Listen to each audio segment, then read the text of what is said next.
우주에 생명이 태동하기도 전 태초에는 빛 그리고 어둠이 존재했습니다.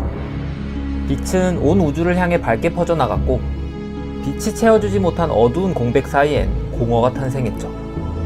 공허는 빛만큼이나 빠르게 성장했고 결국 빛과 공허는 충돌하여 엄청난 연쇄 폭발을 일으키며 막대한 에너지를 뿜어냈고 에너지는 온 우주로 뻗어나가며 수많은 원시 행성과 생명들을 만들어냈습니다.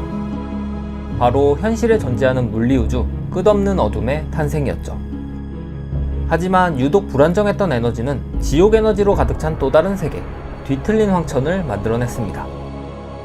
각 행성에선 불, 물, 대지, 바람의 원시 정령들이 등장했고 빛의 구름 속에서 탄생한 나루라는 신비로운 존재들은 그들의 신성 마법을 이용해 생명체들을 보호하기로 맹세했습니다. 하지만 놀라운 일은 이뿐만이 아니었습니다. 몇몇 행성의 불타는 내핵 안에서 강력한 존재인 티탄이 탄생했죠. 첫 번째 티탄인 아만툴은 분명 자신 외에 또 다른 티탄들이 있을 거라 생각했고 자신의 동족을 찾기 위해 우주를 찾아 헤맵니다. 이윽고 아만툴은 극소수의 행성 속에서 세계온이라는 형태가 발견된다는 사실을 알게 되었죠. 아만툴은 온 우주를 돌아다니며 세계온들을 찾아 정성스레 돌봤고 세계온에서 태어난 티탄들은 아만툴의 숭고한 임무를 함께하기로 합니다. 세계온이 안정적으로 자라날 환경을 만들기 위해 날뛰는 정령들을 진정시키고 산과 바다를 가꾸며 생명을 키우던 티탄들은 이 일에 흥미를 느꼈고 이윽고는 세계온이 있건 없건 모든 행성을 지키고 보호하기로 맹세했죠. 그러면서도 그들은 거대한 기계를 행성에 파묻어 그 세계를 관찰하고 질서가 깨질 경우 별물이라는 존재들을 이용해 세상을 정화하도록 만들었습니다. 하지만 우주엔 빛의 피조물들만 존재하는 것은 아니었습니다. 공허 속에서 탄생한 어두운 영혼들은 공허의 군주라는 존재들로 탄생했고 이들은 세상의 모든 에너지를 흡수하려는 목적을 가지고 있었습니다. 티탄의 활동을 지켜보던 그들은 강력한 그들을 타락시켜 수하로 삼으려 했지만 강직한 티탄들은 흔들리지 않았죠. 결국 공허의 군주들은 티탄으로 아직 성장하지 못한 세계온들을 타락시키기로 결정하고 세계온을 찾기 위해 우주 곳곳에 어둠의 생명체, 고대신들을 흩뿌리기 시작했습니다. 또한 뒤틀린 황천에서 역시 악마라는 생명체들이 태어났고 시시각각 끝없는 어둠으로 기어나와 행성들을 모조리 파괴하기 시작합니다. 티탄들에겐 악마들이 더욱 직접적인 위협으로 느껴졌고 티탄들은 이 위협을 막기 위해 그들을 대표해 악마와의 전쟁을 치를 수호자로 살게라스를 선발하게 되죠. 확고한 신념으로 무장한 살게라스는 오랜 시간 동안 수많은 행성에서 수많은 악마들을 학살했습니다. 또한 아그라마르라는 젊은 티탄이 살게라스의 뛰어난 부관으로서 활약했죠.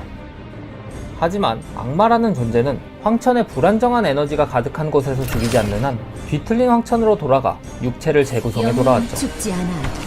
이미 죽였던 악마들을 다시 마주한 살게라스는 깜짝 놀랐고 긴 연구 끝에 마르둠이라는 감옥을 만들어내 악마들을 영원히 수감시켰습니다.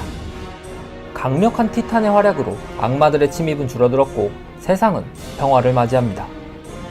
하지만 진정한 위협은 따로 있었습니다.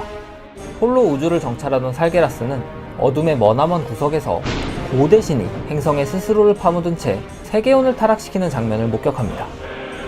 공허에 잠식된 티탄은 그야말로 모든 티탄을 압도할 강력한 존재가 될 것이고 공허의 군주의 의지에 따라 세상을 모조리 집어삼킬 것이라는 걸 알게 되는 살게라스. 생애 처음으로 공포를 느낀 살게라스는 검을 들고 단칼에 행성을 베어 고대신과 세계온 모두를 없애버립니다. 살게라스는 이 사실을 알렸으나 티탄들은 살게라스의 성급한 결정을 비난했고 살게라스는 공허의 군주가 우주의 생명체들을 지배하게 두느니 차라리 생명이 없는 우주가 낫다고 생각하며 물리우주에서 모든 생명체를 없애고 난 뒤 새로운 생명을 만들자 제안합니다. 당연히 다른 티탄들은 경악하며 반대했으나 절망감과 배신감에 압도당한 살게라스는 다른 티탄들을 등지고 떠나버리게 되죠. 비록 살게라스가 떠났지만 티탄들은 계속해서 세계온을 찾는 일을 해나갔습니다. 하지만 시간이 흐를수록 발견되는 세계온은 점차 줄어들었죠. 그때 우주 외진 구석에 새로운 행성을 발견한 티탄들은 그곳에 그 누구보다 강력하고 고귀한 세계온이 잠들어 있음을 알게 됩니다. 바로 아제로스라는 이름의 행성이었죠. 당시 정령들로 가득 찼던 아제로스는 불의 군주 라그나로스, 바위 어머니 테라제인, 바다 사냥꾼 넵툴론, 바람의 군주 아라키르, 4명의 정령군주의 패권 전쟁이 계속되고 있었죠. 하지만 어느 날 한 무리의 고대신이 아제로스로 떨어지게 되는데 크툰, 요그사론, 느조스, 그리고 이샤라즈라는 이름의 고대신들이었습니다. 각기 다른 지역에서 고대신들은 주변 땅을 황폐화시켰으며 자신들의 수하로 얼굴 없는 자 느라키와 곤충 종족 아퀴르를 만들어내 검은 제국을 만들어냈습니다. 위기를 느낀 정령군주들은 처음으로 단합하여 검은 제국과 맞서 싸웠지만 압도적인 고대신들의 힘 앞에 결국 무릎을 꿇게 되었죠. 아제로스는 그렇게 몰락의 위기에 처하게 됩니다. 위기에 빠진 아제로스를 발견한 티탄들은 힘을 합쳐 아제로스를 구하기로 의견을 모았으나 거대한 티탄이 직접 나서면 세계원에 상처를 주거나 죽일 수도 있었기에 그들은 자신들을 대신할 강력한 피조물들을 만들기로 결정합니다. 티탄들은 자신들을 본딴 모습을 지닌 수호자들을 만들었고 티탄이 벼려낸 피조물들을 부릴 수 있는 권한을 주었습니다. 수호자들은 티탄의 피조물들을 이끌고 검은 제국을 향해 화죽지세로 진격했고 놀란 고대신들은 정령군주들을 이용해 티탄의 군대를 공격했으나 수호자들은 모든 정령군주들을 쓰러뜨렸고 그들을 마법의 감옥으로 추방시켰죠. 마침내 이샤라즈가 있는 검은 제국의 중심부에 도착한 수호자들. 하지만 이샤라즈는 티탄의 피조물들을 타락시키며 공포를 불러일으켰고 이에 아만툴은 이샤라즈만큼은 직접 처리해야겠다는 생각으로 아제로스 표면에 내려옵니다. 아만툴은 아제로스에 뿌리 깊게 박힌 이샤라즈를 그대로 뜯어버렸으나 그 과정에서 아제로스 표면엔 치명적인 상처를 남기게 되었죠. 이 방법은 안되겠다고 생각한 수호자들은 고대신을 약화시킨 뒤 그들의 타락을 중화시키는 감옥을 만들어 영원히 봉인할 계획을 세웁니다. 치열한 전투 끝에 수호자들은 남은 3명의 고대신들을 봉인하는 데 성공합니다.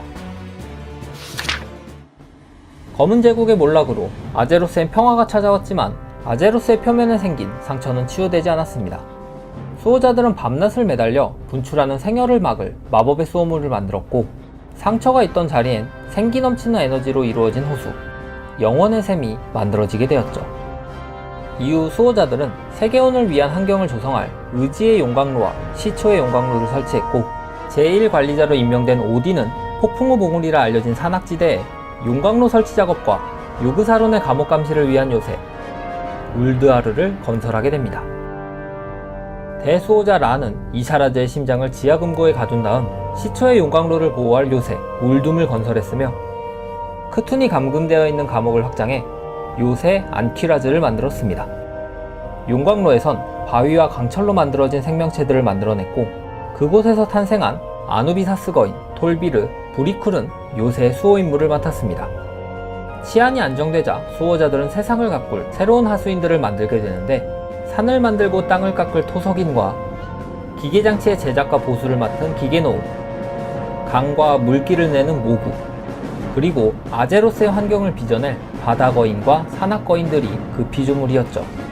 수호자 프레이야는 에메랄드 꿈이라는 꿈속의 비현실 세계를 만들어냈고 그녀가 만들어낸 다양한 자연의 군락에선 야생신이라 불리우는 신성한 존재들이 나타났습니다.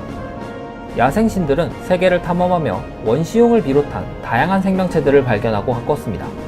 티탄이 벼려낸 피조물들은 스스로 빚은 세계를 별빛의 땅이라는 뜻의 칼림도어라 이름 붙였죠. 수호자들의 노력에 만족한 티탄들은 세계온이 안전한 상태에 있음을 확인했고 별무리인 관찰자 알갈론에게 아제로스의 천체 수호자 임무를 맡긴 채 떠납니다. 만약 세계온이 위험에 처할 경우 용광로를 가동해 아제로스의 모든 생명체를 정화하는 임무였죠. 그렇게 아제로스는 수호자들의 감독 아래 평화의 시대를 맞이하게 됩니다. 그러나 진정한 위협은 아직 사라지지 않았습니다. 지하 감옥에 갇힌 채 티탄들이 떠나는 것을 지켜본 고대신들은 복수의 열망을 가슴속에 담으며 차분히 수호자들에게 손을 뻗기 시작했습니다.